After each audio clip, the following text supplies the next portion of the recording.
One of the greatest comedians of our generation, Dave Chappelle, mentioned during his acceptance speech of the Mark Twain Prize the idea of a griot of the village. This is a village elder who was entrusted as a storyteller with passing down the stories of a culture and of a people. All of the great stories in history contain an intriguing plot, a struggle to overcome or a villain to conquer, and a protagonist that we just want to win. All of the classic characters throughout time have all had their own unique, pivotal role to play, and that's what we're going to talk about in this video. The gravity and weight a single role can carry. For instance, William Wallace fought for the freedom of his country of Scotland, laying down his life in a revolution for the simple and most fundamental concept of freedom. Rose, on the other hand, just had to let Jack go because apparently this door ain't big enough for the both of us kids, so take a hike. King Leonidas, on the other hand, led a group of 300 Spartan soldiers against the formidable Persian Empire at the Battle of Thermopylae and played the sacrificial role that would captivate millions even unto the modern day. Then think about Juliet. I mean, let's be honest, after Romeo died, she could have just been like, you know what, maybe fuck that, and go about her day. But she chugged that shit like a true ride or die, unlike that backstabbing whore Rose. In most of these stories, we have tales of heroics and sacrifice, of characters throughout time who have induced inspiration through their actions. And then, unfortunately, this brings us to the well-renowned game of Hollow Knight, and in that, we have a game chock full of lovely NPCs, each with their own unique conversations and dream-nailed dialogue. But right slap dab in the middle of beloved characters, Team Cherry gives us a real piece of shit like the Pale King. Not exactly a role model to aspire to if I'm being nice about it. But if I'm being honest about it though, this guy's a real piece of work. He pretty much is single-handedly responsible for the descent to ruin and ultimate death of the kingdom of Hallownest. He's basically the Ted Pharaoh of Hollow Knight. In all of his intricacies and imperfections, what we're going to discuss is the Pale King, the hand he played in Hollow Knight, and how I believe he still has a role yet to play in Silksong. So what do we know? The Pale King is an ancient being. There's going to be a fair bit of emphasis on how old this fuck is in this video, so you remember that. The guy is a worm who somehow managed to dig his way through the earth until finally reaching the lands of Hallownest. Deposited in the far reaches of Kingdom's Edge, he shed his massive worm-like shell and took on the form of a common bug, a tactic to create rapport with the bugs of Hallownest and a sense of similarity. This massive shed skin would become known as the cast-off shell, producing all of the ash that we see littering the lands of Kingdom's Edge like snow steadily falling from above. He was known as a higher being, one possessing the ability of prescience or foresight, the type of foresight that the inhabitants of the fungal wastes would accept, believing this ability would shield them, presumably from the Radiance's reach. But hold that thought, we'll get there soon enough. We see countless examples of the Pale King being glorified. Monument's poem, The Elegy for Hallownest, The Last Stag speaking of hearing how glorious and bright and radiant the Pale King was, the imposing depictions of the Pale King, so innumerable that it's basically become a meme of how his tiny ass was clearly overcompensating for his SpongeBob stature. All of these things, like the relics and lore tablets littering the land of Hallownest, that gas up the Pale King and basically deify him, are all one dirty, disgusting, deplorable, political scandal devised by the mind of the Pale King. Why? Because the Pale King is a geo-grubbing, filthy, capitalist pig concerned only for his own bottom line and, more importantly, his pursuit of ascending to God's status and being worshipped for the rest of eternity. A real narcissist, this guy. But I know what you're thinking. Damn, Soul, you're being a bit harsh on the little fella, aren't you? I mean, he's pretty cute after all, just look at him. Well, let me first explain how this was all one big political power play by the Pale King, whose real name was probably Willie the Worm or some shit, who saw an opportunity upon arriving in Hallownest and came up with a plan. You see, you have to understand that before the Pale King arrived, the god of Hallownest basically was this moth god, this higher being of light called the Radiance. This is basically the OG god of Hallownest. This bitch been here since before Pangea. From her light, she birthed the Moth tribe, who worshipped and praised her as the one true God, and for a time, all was fine. Nothing mischievous or malevolent occurring, just a group of moth offspring worshipping their creator and basking in her light. All good, right? But then the Pale King decides to drop into the mix, and that's where the train starts to go off the tracks. See, the Moth Tribe were apparently a bunch of wishy-washy bandwagon god fangirls. As soon as the Pale King arrives in Hallownest, they all abandon the Crystal Peak Women's Catholic Church and search for that bright pale boy, trying to get a piece of that thick shaft of light like a bunch of stereotypical moths they are. Absolutely disgusting. Seer even comments that her ancestors must have been a fickle bunch to forsake the radiance that made them and forget her completely. Like, seriously though, if you think about it, pretty dick move by the Moth Tribe. Because Seer also goes on to say that this kingdom, i.e. Hallownest, was born from that betrayal of the Moth Tribe forgetting their creator. So the Moth Tribe really shit the bed on this one. But the Pale King is definitely in part to blame. And here's why.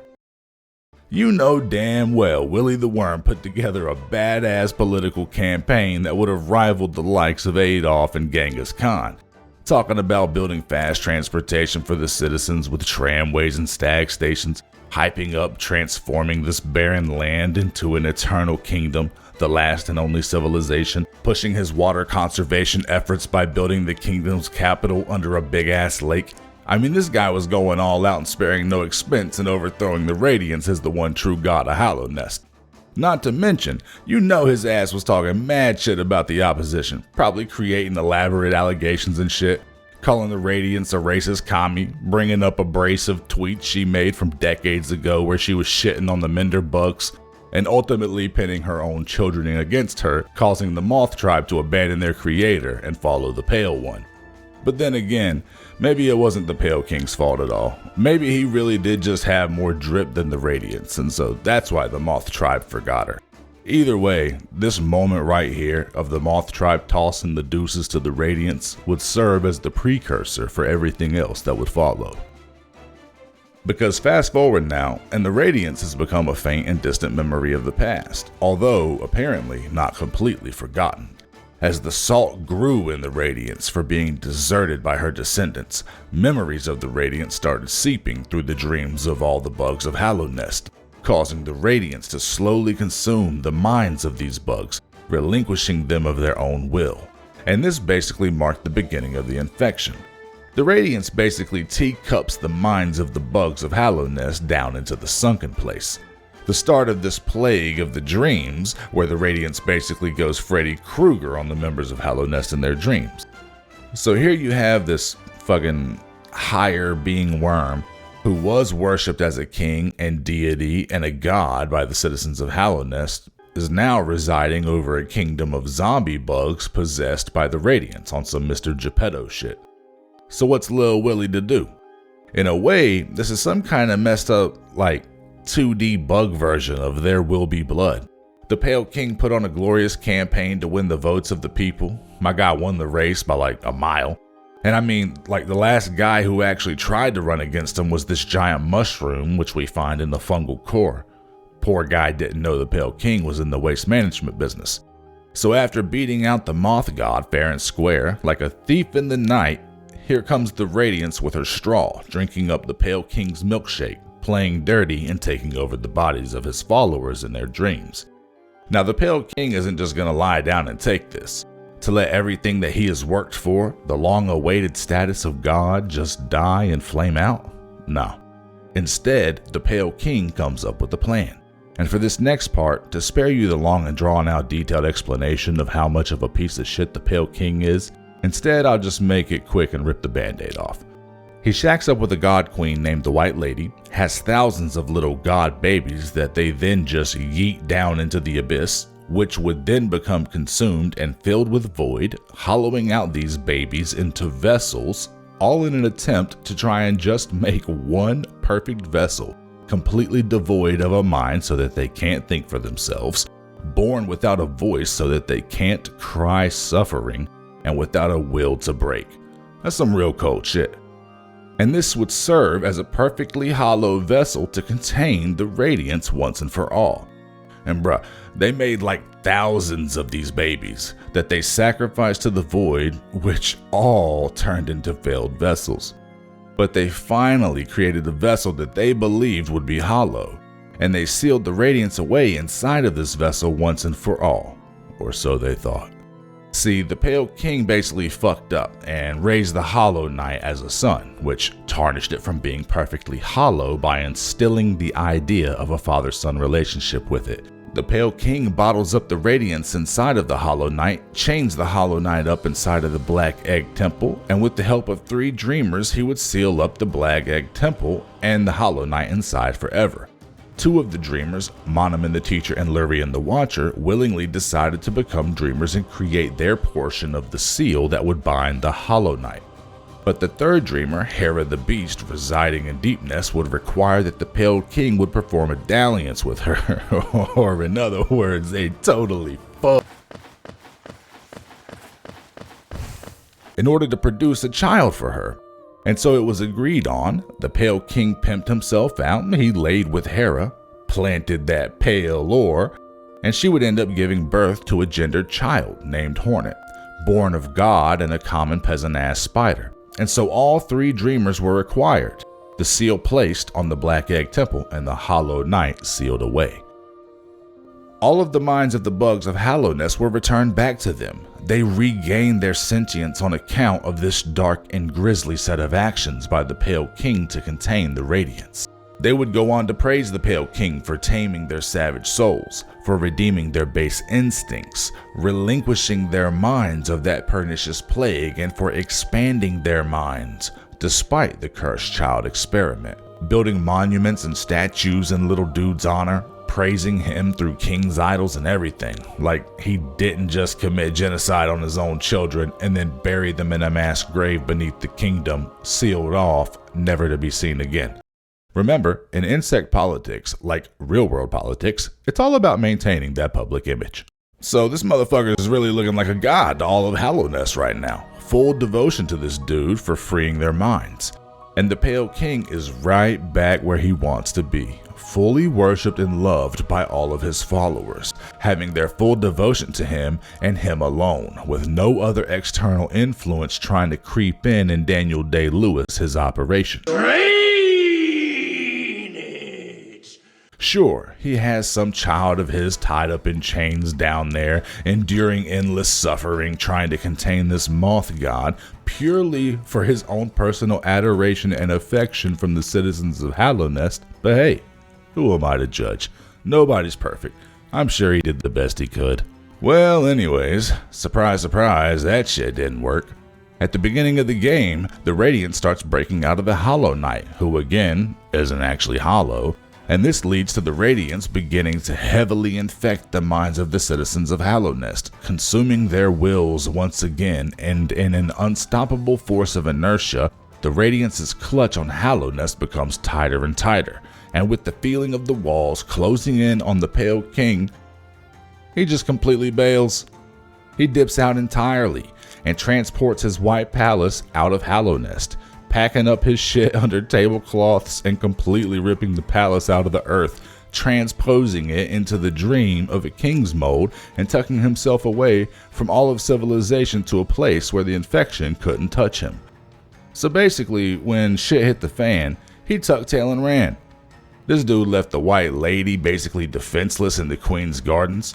He left behind his chained up child in his sarcophagus of anguish, leaving behind thousands of shades of his other children in that mass grave, and deserting all of his devout worshippers to the rage of the radiance. Truly gives some perspective to where this dude's head was at whenever he said no cost too great, huh? As a matter of fact, whenever we finally complete the White Palace after being abused endlessly by William Pellin's programming, we find the Pale King dead on his throne, and that's the dialogue that we get when we dream nail him. No cost too great.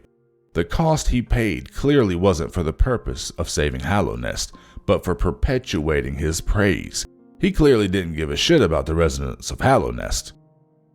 So you see, I tried to tell you in the beginning, didn't I? You thought I was being too harsh on the guy, didn't you? You thought I was overdoing it with the geo-grubbing greedy capitalist talk where he would do any and everything to obtain the love and affection and praise and worship of the people. Don't worry, I won't say I told you so. But nonetheless, there the guy is, dead on his throne, all for nothing in the end. Like Walter White in Breaking Bad or Daenerys Targaryen at the end of Game of Thrones. What goes up usually comes back down, and by all accounts, the Pale King is dead.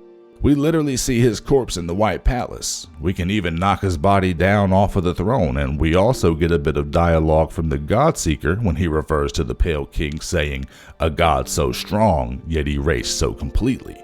Again, alluding to the rise and ultimate fall that comes with most villains throughout history. And here we are, finally arriving at the part of the video that most of you were probably here for. My theory on why I don't actually think the Pale King is dead, and why I still think he has yet a larger role to play in the upcoming Silksong title. Well, let's break down a few additional details that we can gather from Hollow Knight that support the Pale King still being alive, before we touch on what we know about Silksong so far and the evidence that irrefutably, undeniably, unquestionably proves that the Pale King will appear in the sequel. In order to find a heaping mound of evidence in Hollow Knight supporting the Pale King still being alive, we need look no further than our friendly NPC Bardoon that we find in Kingdom's Edge, coincidentally the same place where old Willie first landed in Hollow Nest. So let's run the evidence. The Pale King is constantly referred to as an ancient being. I told you this would come back into play at the beginning of the video, didn't I? He's an ancient being, implying that he has lived for a very long time. We also hear Bardoon saying, "Don't mistake, I am not a worm, too small I am, too many limbs, no foresight like those old things." So yeah, he's an old ass worm.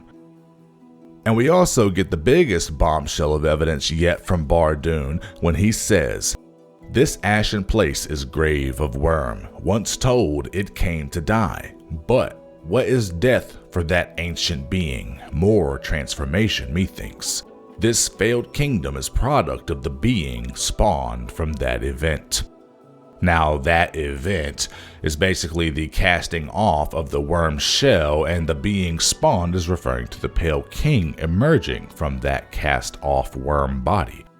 Bardoon once again calling the worm an ancient being and saying that the tale was told that the worm came to Kingdom's Edge to die, hence the worm's corpse decaying and the falling ash being molt. Bardoon also alludes to the question of what is death to that ancient being, thinking of it more as a transformation that the worm undergoes as opposed to actually dying. And in that statement is where the details lie. Bardoon is 100% correct, and we know this because Team Cherry has blatantly told us so. We know for a fact that the worm didn't actually die, but that the Pale King was reborn out of the cast-off shell and took on a normal bug's appearance.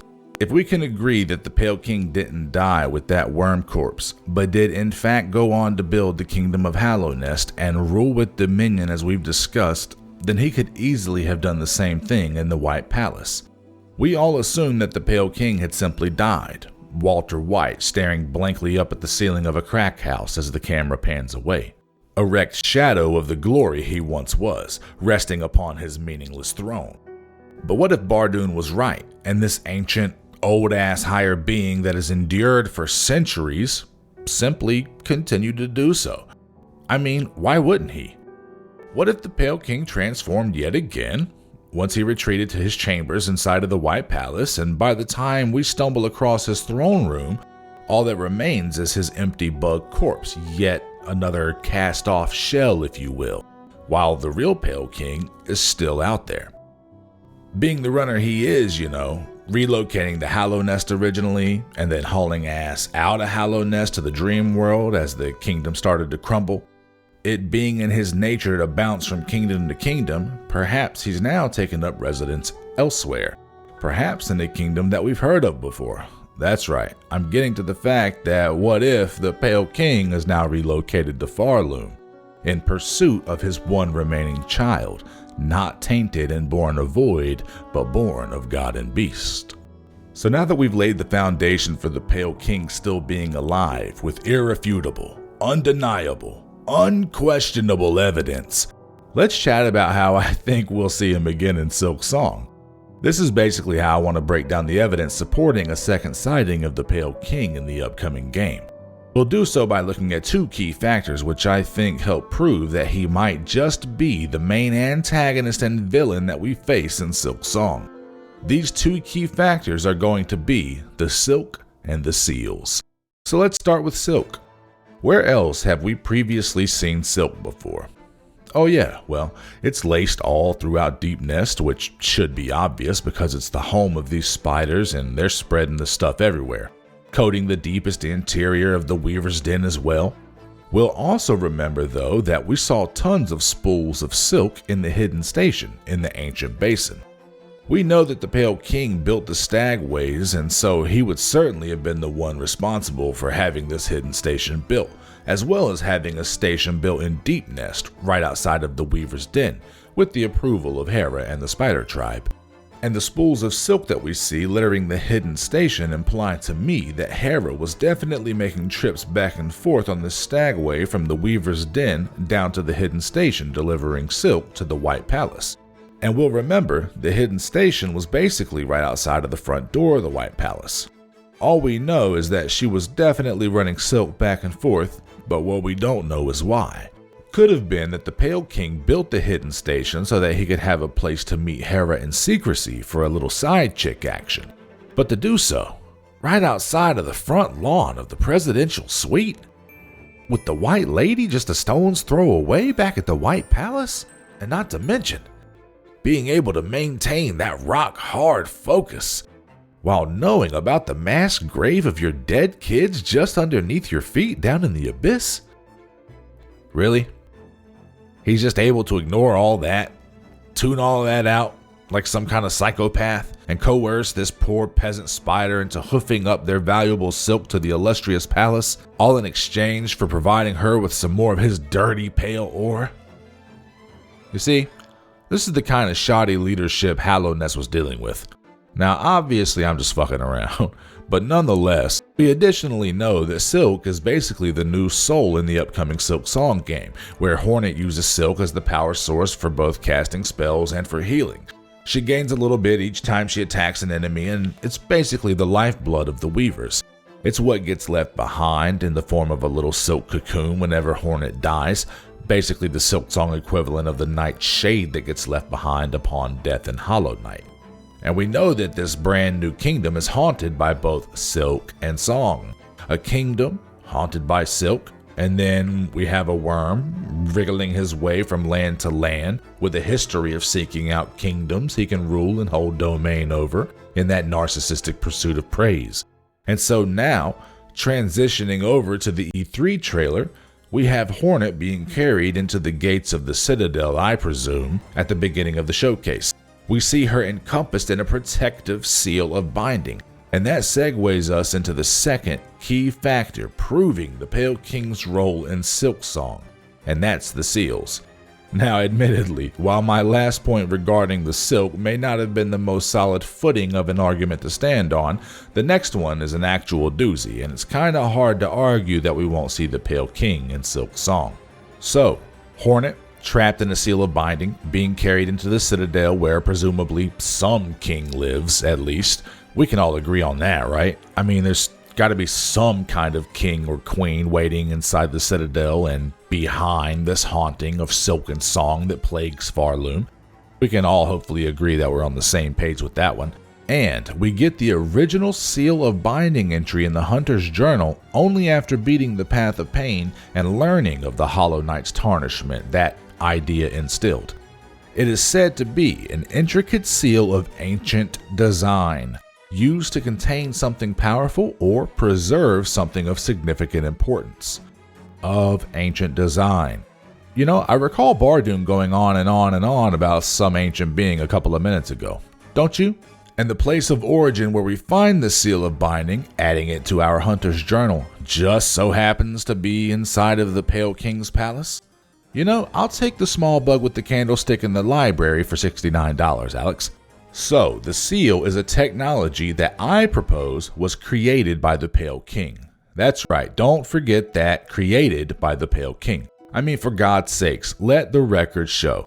He used a seal to protect that secret memory of himself Ted Farrowing his entire operation of offing the offspring. He used a seal to protect passage to the White Palace inside of the King's Mold down in the ancient basin. He's the one who proposed the idea of using a perfectly hollow vessel as a seal to contain the radiance. And he's the one who made the decision to use 3 dreamers as living seals to contain the Hollow Knight within the Black Egg Temple. That's at least 4 separate, incredibly significant examples of the Pale King, that ancient being, using the technology of the seals in Hollow Knight. Now, if I were to play devil's advocate here, then I would say something like, but Soul, just because the seal of binding is an intricate seal of ancient design doesn't mean that the Pale King is the ancient one who created the technology. I mean, we know that there are plenty of other ancient beings, hell, an entire ancient civilization that existed before Hallownest. Okay, well, sure, this is true. The genesis of the seal of binding could indeed be from that ancient civilization. Sure, it's entirely plausible. How the hell it ended up inside of the White Palace, right there on the Pale King's doorstep, is beyond me, if we're going with that theory, but nonetheless, let's say that's true. I would counter that even if the seal of binding was created by some other ancient being that isn't the Pale King, Team Cherry never really shows that to us. Sure, we see inspiration for the design and composition of the seal in Deep Nest with the weaver's etched webbings composed of silk, and alternatively, sure, perhaps the argument could be made that this seal technology was something created by the weavers instead. Sure, we could even run with that theory as well, but none of those perspectives of playing devil's advocate changes the fact that it's always been the Pale King that we see actually using the technology in the game and the story. So this feels like pretty clear-cut evidence that the Pale King is the one who placed this seal of binding on Hornet that we see in the beginning of the Silksong reveal trailer. Obviously, this is all in good fun and is just speculation. But perhaps it will be a revelation only once we finally reach the Citadel that the Pale King has taken over the throne of Pharloom, and we'll finally get to see him live in person in all of his radiant visage. Perhaps we'll finally get to see Hornet come face to face with her father, face to face with the man who ruined her mother's life, destroyed all of those vessels, forsook all of his faithful followers, and left Hallownest in shambles. All for the pure pursuit of feeding his ego and garnering worship. It would be some pretty sweet poetic justice by Team Cherry if you ask me, to see Hornet break her needle off in the Pale King's ass, because in Hollow Knight, the 2 main villains that you fight at the end, honestly, aren't really villains at all. I mean, not really anyways. The Hollow Knight was just a poor, failed experiment. He didn't ask to be born to some savage-ass parents, implanted with the idea of actually being a son to this king, and then forced to be this conscious vessel designed to house the radiance which would cause him endless suffering, as he was a sentient vessel capable of thoughts of feelings and a voice to cry suffering. And the second main villain of the game is the Radiance, which again isn't technically a villain either. I mean, sure, she ultimately is the one who creates this plague of the mind, corrupting all of the bugs of Hallownest. I mean, I guess that happened, but I think we need to overlook that tiny little minute detail and again remember that the Radiance was a moth god just chilling with her offspring, the little moth tribe, and minding her own business in peaceful harmony before the Pale King showed up. It's only once she gets shunned and forgotten in a show of mutiny by the moths that she begins to infiltrate the dreams of the bugs of Hallownest, all in an attempt to just not be forgotten and instead be remembered. These 2 get painted out to be the bad guys in the game, but in my opinion, the Pale King is the true villain and antagonist worthy of our hatred. He's basically the Rose Dawson of Hollow Knight. Again, this is just a wild ass theory, and this video should be taken with a grain of salt, but in my opinion, it's a theory of hope. Hope that we'll get to bring justice to the vessels and the bugs of Hallownest. Hope that we'll get to save the bugs of Pharloom. And hope that perhaps we'll finally get to see the Pale King atone for all of the atrocities and sins of his past.